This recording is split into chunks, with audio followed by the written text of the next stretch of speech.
Lorsqu'il fut décidé que nous nous embarquerions pour l'Italie, on remit Paul et quelques autres prisonniers à un centenier de la cohorte auguste nommé Julius. Nous montâmes sur un navire d'Adramite qui devait côtoyer l'Asie, et nous partîmes, ayant avec nous Aristarque, macédonien de Thessalonique. Le jour suivant, nous abordâmes à Sidon, et Julius, qui traitait Paul avec bienveillance, lui permit d'aller chez ses amis et de recevoir leurs soins. Partis de là, nous longeâmes l'île de Chypre, parce que les vents étaient contraires. Après avoir traversé la mer qui baigne la Cilicie et la Pamphylie, nous arrivâmes à Myra en Lycie. Et là, le centenier, ayant trouvé un navire d'Alexandrie qui allait en Italie, nous y fit monter. Pendant plusieurs jours, nous naviguâmes lentement, et ce ne fut pas sans difficulté que nous atteignîmes la hauteur de Cnide, où le vent ne nous permit pas d'aborder. Nous passâmes au-dessous de l'île de Crète, du côté de Salmone. Nous côtoyâmes avec peine et nous arrivâmes à un lieu nommé Beauport, près duquel était la ville de Lazée.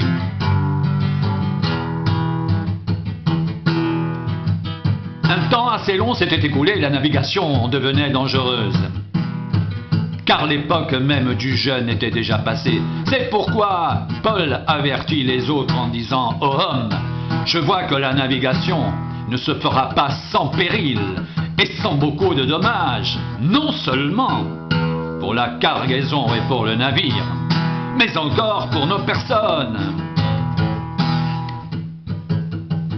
Le centenier écouta le pilote et le patron du navire plutôt que les paroles de Paul. Et comme le port n'était pas bon pour hiverner, la plupart furent d'avis de le quitter pour tâcher d'atteindre Phénix, port de Crète, qui regarde le sud-ouest et le nord-ouest, afin d'y passer l'hiver. Un léger vent du sud vint à souffler, et, se croyant maîtres de leur dessein, ils levèrent l'ancre et côtoyèrent de près l'île de Crète. Mais bientôt, un vent impétueux, qu'on appelle Eurachylon, se déchaîna sur l'île. Le navire fut entraîné sans pouvoir lutter contre le vent, et nous nous laissâmes aller à la dérive. Nous passâmes au-dessous d'une île, une petite île nommée Clauda. Et nous eûmes de la peine à nous rendre maîtres de la chaloupe. Après l'avoir hissée, on se servit des moyens de secours pour ceindre le navire. Et dans la crainte de tomber sur la Syrte, on abaissa les voiles. C'est ainsi qu'on se laissa emporter par le vent.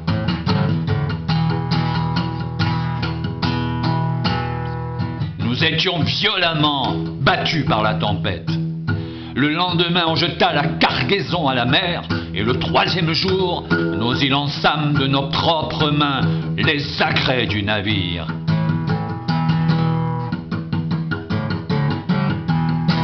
Le soleil et les étoiles ne parurent pas pendant plusieurs jours, et la tempête était si forte que nous perdîmes enfin toute espérance de nous sauver.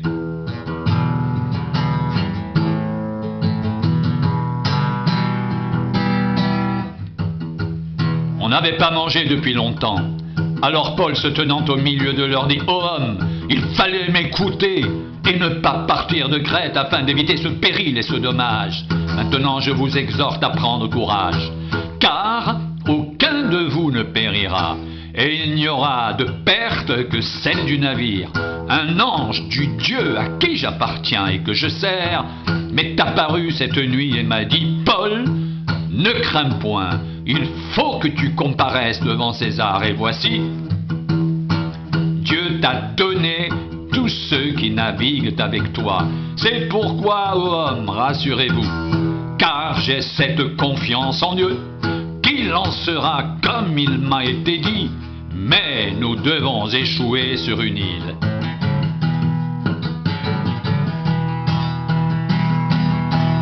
La 14e nuit, tandis que nous étions ballottés sur l'Adriatique, les matelots vers le milieu de la nuit soupçonnèrent qu'on approchait de quelque terre.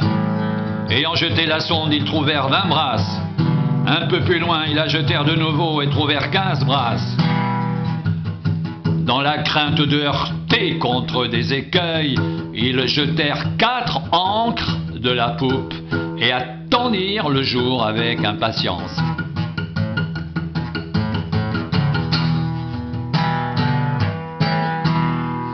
Mais comme les matelots cherchaient à s'échapper du navire et mettaient la chaloupe à la mer sous prétexte de jeter les ancres de la proue, Paul dit aux centeniers et aux soldats: « Si ces hommes ne restent pas dans le navire, vous ne pouvez être sauvés. » Alors les soldats coupèrent les cordes de la chaloupe et la laissèrent tomber.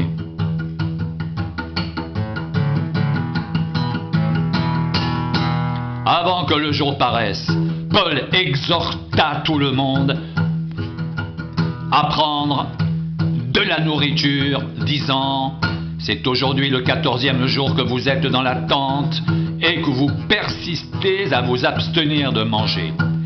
Je vous invite donc à prendre de la nourriture, car cela est nécessaire pour votre salut, et aucun de vos cheveux ne se perdra. » Ayant ainsi parlé, il prit du pain et après avoir rendu grâce à Dieu devant tous, il le rompit et se mit à manger. Et tous, reprenant courage, mangèrent aussi.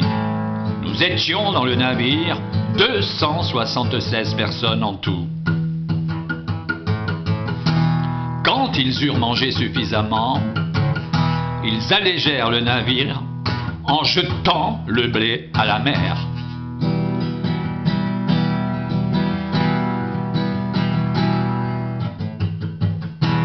Lorsque le jour fut venu, ils ne reconnurent point la terre, mais ayant aperçu un golfe avec une plage, ils résolurent d'y pousser le navire s'ils le pouvaient. Ils délièrent les ancres pour les laisser aller dans la mer, et ils relâchèrent en même temps les attaches des gouvernails, puis ils mirent au vent la voile d'Archimon et se dirigèrent vers le rivage. Mais ils rencontrèrent une langue de terre où ils firent échouer le navire. Et la proue, s'étant engagée, resta immobile, tandis que la poupe se brisait par la violence des vagues. Les soldats furent d'avis de tuer les prisonniers de peur que quelqu'un ne s'échappe à la nage. Mais le centenier, qui voulait sauver Paul, les empêcha d'exécuter ce dessein. Il ordonna à ceux qui savaient nager de se jeter les premiers dans l'eau pour gagner la terre, et aux autres de se mettre sur des planches ou sur des débris du navire. Et ainsi, tous parvinrent à terre sains et saufs.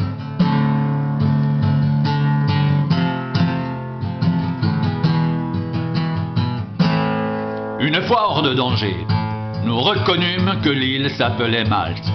Les barbares nous témoignèrent une bienveillance peu commune. Ils nous recueillirent tous auprès d'un grand feu qu'ils avaient allumé parce que la pluie tombait et qu'il faisait très froid. Paul, ayant ramassé un tas de broussailles et l'ayant mise au feu, une vipère en sortit par l'effet de la chaleur et s'attacha à sa main. Quand les barbares virent l'animal suspendu à sa main, ils se dirent les uns aux autres: « Assurément, cet homme est un meurtrier, puisque la justice n'a pas voulu le laisser vivre, après qu'il a été sauvé de la mer. » Paul secoua l'animal dans le feu et ne ressentit aucun mal.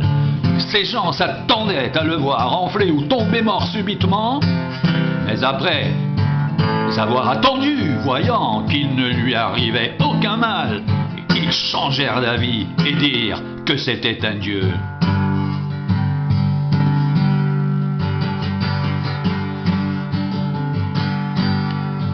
Il y avait dans les environs des terres appartenant au principal personnage de l'île nommé Publius, qui nous reçut et nous logea pendant 3 jours de la manière la plus amicale.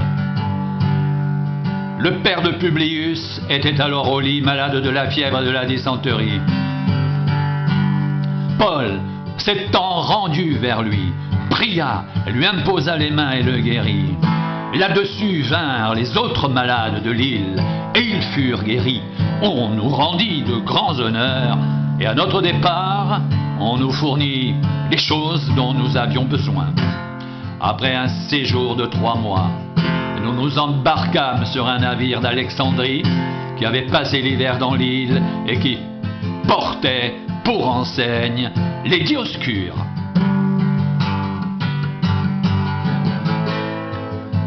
Ayant abordé à Syracuse, nous y restâmes 3 jours. De là, en suivant la côte, nous atteignîmes Reggio. Et le vent du midi s'étant levé le lendemain, nous fîmes en 2 jours le trajet jusqu'à Pouzol, où nous trouvâmes des frères qui nous prièrent de passer 7 jours avec eux. Et c'est ainsi que nous allâmes à Rome.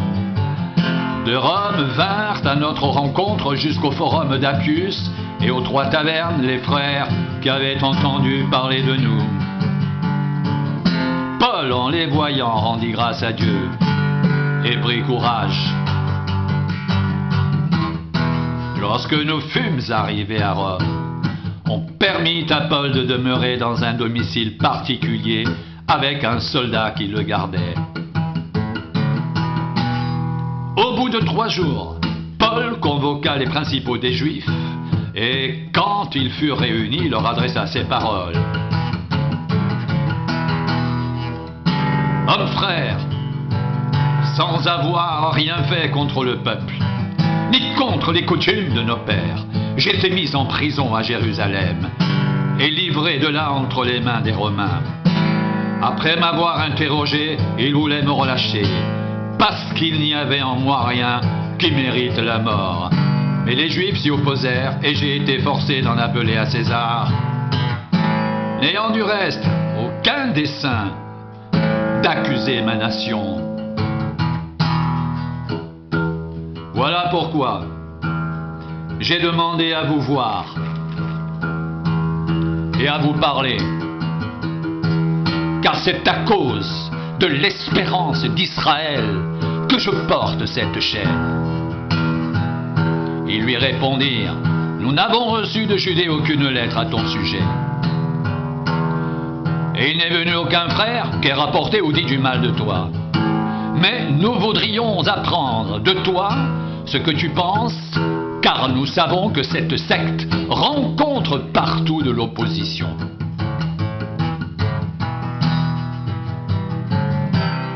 Ils lui fixèrent un jour, et plusieurs vinrent le trouver dans son logement.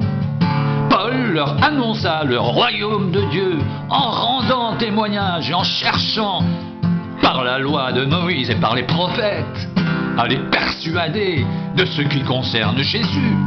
L'entretien dura depuis le matin jusqu'au soir. Les uns furent persuadés par ce qu'il disait et les autres ne crurent point.